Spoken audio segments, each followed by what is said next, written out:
অনেক দিন থেকে কাজ করি না, যার জন্য শরীরটা একটু আলসে হয়েছে। তো ভাবলাম চলো আজকে স্নান করে ভিডিওটা শুরু করছি। হ্যাঁ, আমার এতক্ষণে স্নান কমপ্লিট। এখন বাজে ওই 10:30টার মতো। আর ঘুম থেকে উঠেছিলাম 8টা কি 8:30টার দিকে। ঘুম থেকে উঠেই তো এক গাদা বাসি বাসন মেজে নিয়েছি। আর যেহেতু বাসনের পরিমাণটা অনেকটা বেশি ছিল, মাঝে সাঝে এরকমটা হয়ে থাকে যখন খুব পরিমাণে বাসন বেশি হয়, এটো বাসনটা মেজে স্নানটা করে নিই। তো ভাবলাম আজকেও স্নান করে নিই। আর কাল হয়েছিল বৃষ্টি, হালকা হালকা বৃষ্টি হয়েছিল বিকেলবেলার দিকে। তো কিছু নাইটি ছিল জমানো, তো সেগুলো এখন আমি মাই কেচে রেখেছিল। যেহেতু আমার আগে আমার মা স্নান হয়ে যায়, তো মা নাইটিগুলো রেখে দিয়েছে, ভাবলাম সেগুলো কেচে দিই। তো চলো আজকের ভিডিওটা এখান থেকে শুরু করছি। গুড মর্নিং তোমাদের সবাইকে। কেমন আছো তোমরা? আশা করছি সবাই অনেক ভালো আছো, আমিও অনেক ভালো আছি। আবারও চলে এসেছি নতুন আরেকটি ভিডিও নিয়ে। এখন বাজে 11টার মতো, যেহেতু অনেকটা তাড়াতাড়ি স্নানটা করছিলাম আর ভিডিওটা শুরু করতে একটু লেট হয়েছিল। প্রথমত ভেবেছিলাম ভিডিওটা একদম ঘুম থেকে উঠে শুরু করব, অনেক দিন থেকে ভালো মতো ভিডিও দেওয়া হচ্ছে না। এখন চেষ্টা করছি একটু একটু করে সমস্তটাই শেয়ার করার। তো যেহেতু স্নানটা করে নিয়েছি, প্রথমত ভেবেছিলাম আজকেও ভিডিও দেব না। তারপর ভাবলাম যে না, এখন আমাকে রেগুলার টাইম মেনটেন করে ভিডিও দিতে হবে। আর এর কারণে কিন্তু যে যার মতো ভিডিও করে, তো জানোই চ্যানেলের অবস্থাও কিন্তু খুব খারাপ হয়েছে। তাই ইচ্ছে না করলেও কিন্তু জোর করেই কাজকর্মগুলো করছি আর টুকটাক তোমাদের সঙ্গে ভিডিও শেয়ার করছি। দেখো আমাদের গাছে কতগুলো কড়ি এসেছে। এর আগে তো অনেক এসেছে, এটা তো খুবই কম। তবু বৃষ্টি ভেজা একটা গোলাপ ফুলের গাছ খুব সুন্দর লাগছিল। আর ঝিরিঝিরি বৃষ্টি হয়েছিল, যার কারণে ফুলগুলো এত সুন্দর। সত্যি এরকম যদি একটা গোলাপ ফুলের গাছ সবার বাড়ি বাড়ি থাকে, কতই না সুন্দর লাগে। তবে এরকম ফুল কিন্তু সবার বাড়িতে হয় না, আর যাদের বাড়িতে হয় সেই বাড়ির মনে হয় একটু হলেও সৌন্দর্য বেড়ে যায়। ঠিক যেমন আমাদের বাড়িতে গেটের সামনে একটা ঢোকার সঙ্গে একটা গোলাপ ফুলের গাছ আছে, খুব সুন্দর লাগে। যারা আসে তারাই দেখে, খুব ভালো লাগে। আর ফুলগুলো খুব বড় বড় হয়। আর তোমরা তো জানো এটা আমাদের 12 মাস ফুল দেয় গোলাপ ফুলের গাছটা। তবে একটাই খারাপ বিষয়, সেটা হচ্ছিল ডাল থেকে কিছুতেই গাছ করা যাচ্ছে না। যারা যারা নিয়ে যাচ্ছে তাদেরও হচ্ছে না, কচি কচি পাতা হয়েই তারপরে গাছটা মরে যায়। তো চলো, বিছানাটা না আমি মশারিটা খুলে রেখেছিলাম, তারপরে স্নানে গিয়েছি। শুধু মশারি থাকলে খুব বাজে লাগে, তাই মশারিটা খুলে রেখেছি, তবে বিছানাটা গোছানো হয়নি। তো এখন স্নান করে মা করছে রান্না, আর আমি ভাবলাম চলো এই ফাঁকে কাজগুলো করে নিই। সেই যে ভিডিও করা বন্ধ করেছি, মাঝে সাঝে একটু হালকা পাতলা ভিডিও দিয়েছিলাম, তারপর থেকে একটা কাজও করা হয়নি। আর কাজ করার কিন্তু একদমই ইচ্ছেও ছিল না। তো একটার পর একটা কাপড় এভাবে করতে করতে মা পরতো। আর এখন যেহেতু গরমকাল পড়েছে, মা কিন্তু রোজ সুতির শাড়িই পরে। তো এইভাবে কাপড় পরতে পরতে 5 থেকে 6টা কি 6 থেকে 7টার মতো কাপড় হয়েছে। 2-3টের কাপড়ের মতো মা ভাঁজ করে রেখেছে, থাকবে। আর সেই ভাঁজগুলো খুললাম না, মা যেভাবে করেছে সেটাকে একটু আমি ভালো করে নিয়েছি। আর কিছু কাপড় আছে সেগুলো কিন্তু মা ভাঁজ করেনি, সেগুলো এখন আমাকেই ভাঁজ করতে হবে। তো এইভাবে যে সুতি কাপড়গুলো, সেগুলো তো আমি আলনার মধ্যে গুছিয়ে রাখি না, সেগুলো আমি ঝুড়ির মধ্যে রাখি। তো যার জন্য এইভাবে ভাঁজগুলো করছি। আর যেগুলো আলনার মধ্যে রাখি সেগুলো সব সিনথেটিক যে পিছলা কাপড়গুলো হয় সিফনের, সেগুলো ওখানে রাখি। তো এইগুলো মা পরে গরমকালে, সেগুলো পরে ঠান্ডার সময়। তো এই শাড়িটা একটা জায়গার মধ্যে আমার মা যেহেতু সাইকেল চালায়, কোথায় জানি লাগে ছিঁড়ে গিয়েছিল। কিন্তু শাড়িটা এতটা নরম আর এতটা ভালো, তবুও মা সেটাকে ইন করে সুন্দর করে পরে নেয়, বোঝা যায় না। আর সেটা খুবই নরম। আর এটা আমার মায়ের একটা ফেভারিট শাড়ি বলতে পারো। আর যেই জিনিসগুলো আমাদের পছন্দ হয় সেগুলো খুব তাড়াতাড়ি সেগুলোই ছিঁড়ে যায়। তো সেগুলোকে এখন আমি এতে একটার পর একটা রেখে দিচ্ছি ঝুড়ির মধ্যে। এখানে যত কাপড় আছে সব মায়ের সুতির কাপড়। মা কিন্তু আজকে একটা পরে, কালকে একটা পরে, এভাবে কিন্তু এক্সচেঞ্জ করে করে পরে। আর তখন অনেকগুলো হয়ে যায়, সমস্ত কিছু আমাকেই আবার গুছিয়ে ঠিকঠাক করে রাখতে হয়। তো সেটাতে আমার কোনো অসুবিধা নেই। এটার জন্যই তো আছি, এই টুকিটাকি কাজগুলো করার জন্য।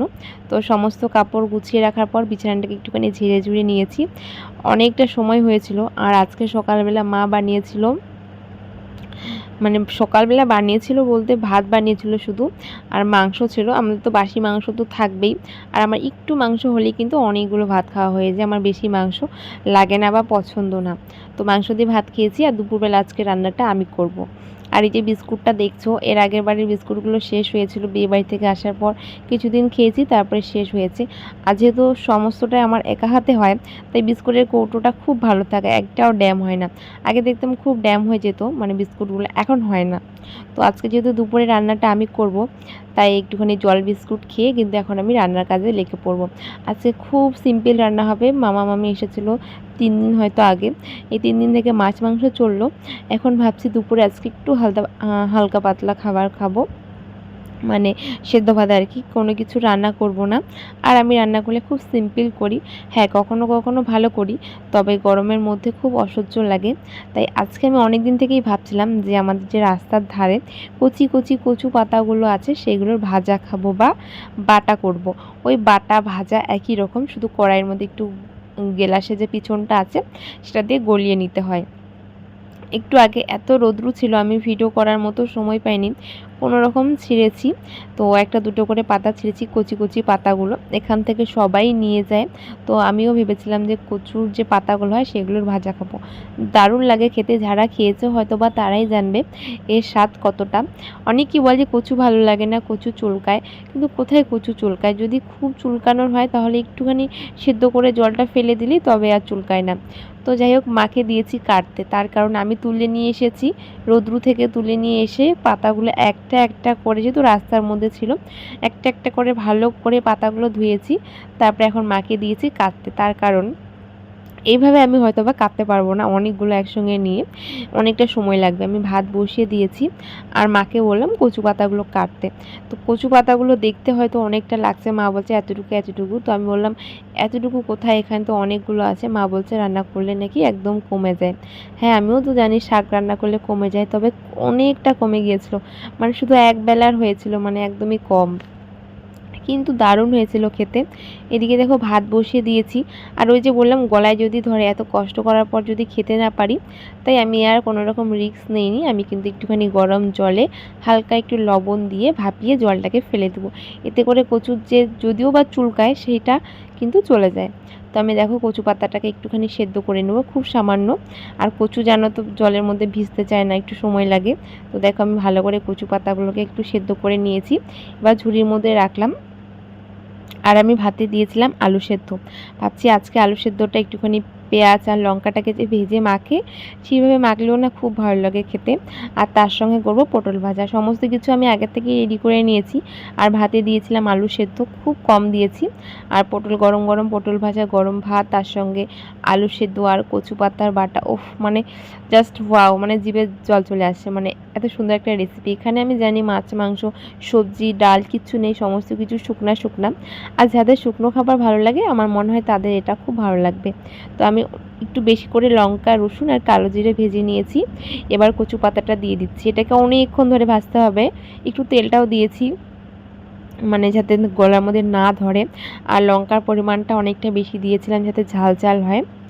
ভালো করে অনেকটা সময় নিয়ে ভেজে পুরো একদম গ্লাসের পিছনটা দিয়ে ডলে ডলে নিয়েছি।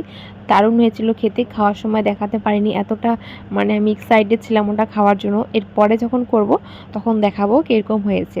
তো সেটা খাওয়া দাওয়ার পর দুপুরবেলাতে একটু রেস্ট নিয়েছিলাম। তারপরে ঘরে এসেছি, কালকে কাকিমারা এসেছিলো, তো বুনু খরগোশটা নিয়ে খেলা করেছে, তো সেটাকে একটুখানি গুছিয়ে রাখছি।